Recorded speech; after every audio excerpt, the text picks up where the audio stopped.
My name is Robert Rickover. I'm an Alexander Technique teacher in Lincoln, Nebraska. I also teach on a regular basis in Toronto, Ontario, Canada. And for the last several years, I've increasingly been teaching online. And this is the fifth in what I believe will ultimately be a six-part series, an initial series of videos I'm producing on basically how to use Alexander Technique directions for your own benefit. Now, one of the questions that does come up, I think both with teachers who ask their teachers to use these kinds of directions and with students, is how often should I be thinking them? And how many times a day should I be thinking them? And how can I remember to think them? So I'll start by saying there is no perfect answer to either of those questions.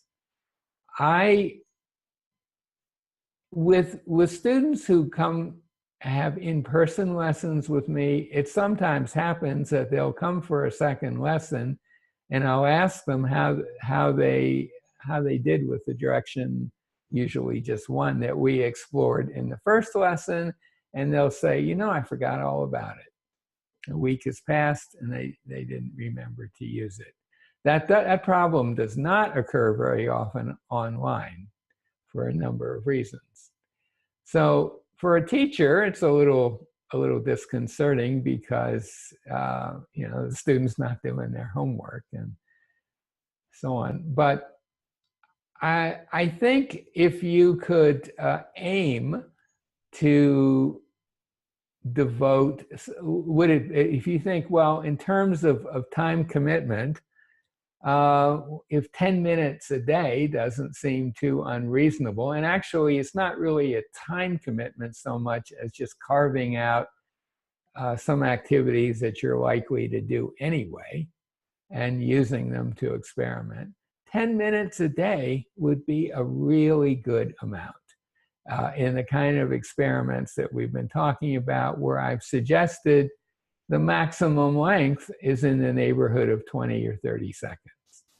So it means that several times during the day, in the midst of whatever activity you're doing, or if you want to carve out a specific time to do an activity just for experimental purposes, that's fine too. If you did it the kind of number of times that those figures suggest, so maybe 20 times a day, you devote a half a minute to this process, that would be fine. Occasionally, and more would be fine too. Now, sometimes, very occasionally, students will report back, I'm just exhausted from using these directions. And I ask them how often they're using them, and it's like pretty much the whole time. And I don't recommend that. I think for most people, the best strategy is to carve out these little short sections of time, and they're very short, and try as much as possible to integrate them with your normal activities. So let's say you've got to walk down the hall to consult with a colleague at work. Perfect opportunity to run a little experiment. Or perhaps you're sitting at your desk and you're writing a document out, and you just say, okay, the next 3 or 4 lines, it's all, the first couple of lines I'm going to use a direction, the third line, no, fourth line, fifth line, I'll bring it back. And because it's word processing, when you're using a direction, your coordination is changing, and it's entirely possible you'll make a typo. So you just go back and correct anything it needs correcting, because your hands and fingers will be moving a little differently than you're used to. So use these directions as much as possible in your ordinary activities, because that, after all, is where you're going to want them to help you. Now, a second question that sometimes comes up, people will say, well, you know, I go for days without using them. I need some way to remind myself to do it.